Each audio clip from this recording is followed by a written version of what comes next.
Tinapay mula sa langit. A daily morning devotion with CRC family.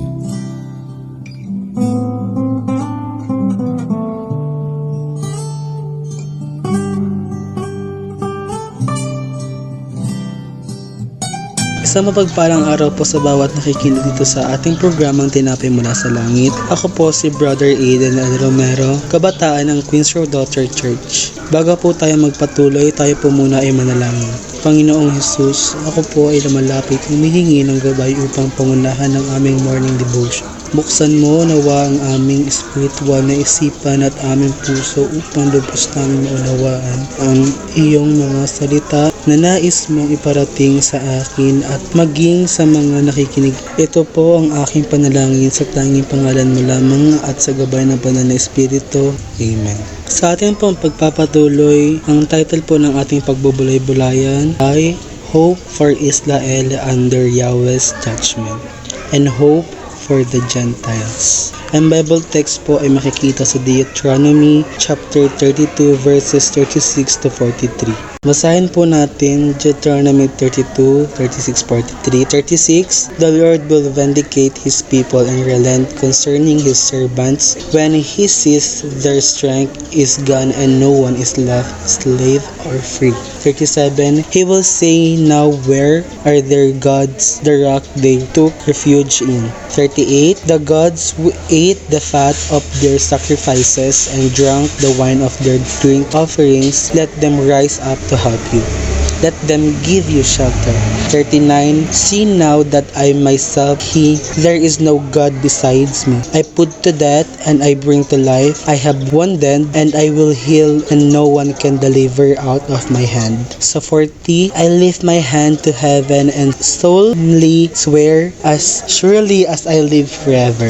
41, when I sharpen my flashing sword and my hands grasp it in judgment, I will take vengeance on my adversaries and repay those who hate me. 42, I will make my arrows drunk with blood, while my sword devours flesh, the blood of the slain and the captives, the head of the enemy's leader. 43, rejoice, you nations, with his people, for he will avenge the blood of his servants. He will take vengeance on his enemies and make atonement for his land and people. Makikita po natin dito sa verse na ito sa Song of Moses na pinapaliwanag ang mga pangitain or prophecy concerning God's vindication of His people and His judgment on their enemies. Sinasabi ng Diyos ang kanyang pagmamahal at compassion sa mga taga-Israel at kanilang mga nararanasang hirap at kawalang pag-asa. Kung paano niya hahatulan yung mga taong gumagawa ng laban sa kanya, maaalis sila sa mga pagsamba sa Diyos-Diyosan. Ang haring maibabalik, malinis at pagilingin sila sa kanilang lupain. Walang ibang ninanais ang ating Diyos kundi tayo ay mapabuti at mapagpala. Kaya gayon na lamang ang kanyang concerns at may mga paalala para sa tao or para sa atin. Sa Israel, may isasaayos ang buhay, makamit ang tunay na pagbabago, kaya't binabalaan sila sa kanilang mga wrongdoings or mga malilang ginagawa lalo na sa pagsamba sa mga Diyos-Diyosan. Ngunit sa katigasan ng ulo ng mga tao, patuloy pa rin silang gumagawa ng mga kasamaan, patuloy silang sumasamba sa Diyos-Diyosan. Ngunit ang Diyos Ama ay sadyang maawain at mahabagin upang iparamdam and to remind them na mali ang ginagawa nila sa pamamagitan ng awit ni Moses. Sadyang matigas ang ulo ng mga tao, gayon pa man ang Diyos ay handa magpatawad, kundi ang Lord ay laging nagpapatawad. Ang judgment ng Panginoon sa atin as long as we are willing to accept our wrongdoing and change into right one, He is faithful and just to forgive us. Tama po ba?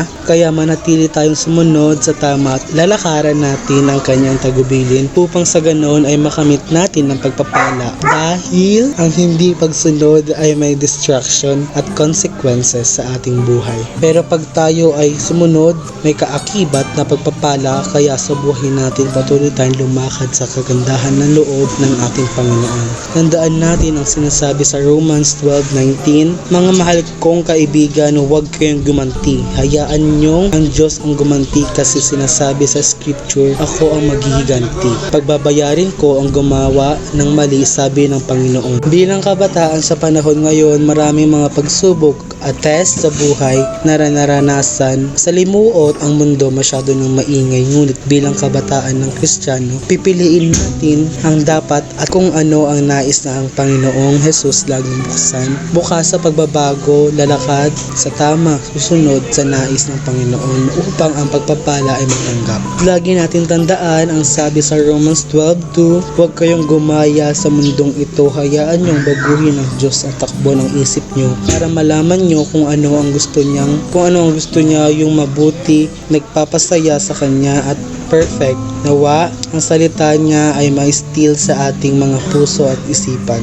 Tayo po ay manalangin. Panginoong Jesus, maraming salamat sa aming pinag-aralan ngayon. Salamat sa Holy Spirit and knowledge and wisdom na ipinagkaloob mo sa amin. Patuloy kang kumikilos sa aming buhay, maging sa mga makikinig ng devotion namin ito. Ina-acknowledge ko po kayo sa aking buhay, sa aming buhay. Apart from you, I am nothing, Lord. Maraming salamat po muli sa inyo po, ang lahat ng papuri at pasasalamat. In Jesus' mighty name. Muli po, maraming salamat sa inyong pakikinig ng ating programang Tinapay Mula sa Langit. Nawa kayo po ay napagpala ng kanyang salita. Malaya po ninyong i-share ang link nito upang kayo man ay maging mapagpala sa iba. Maraming salamat po hanggang sa araw ng bukas. To God be the Lord.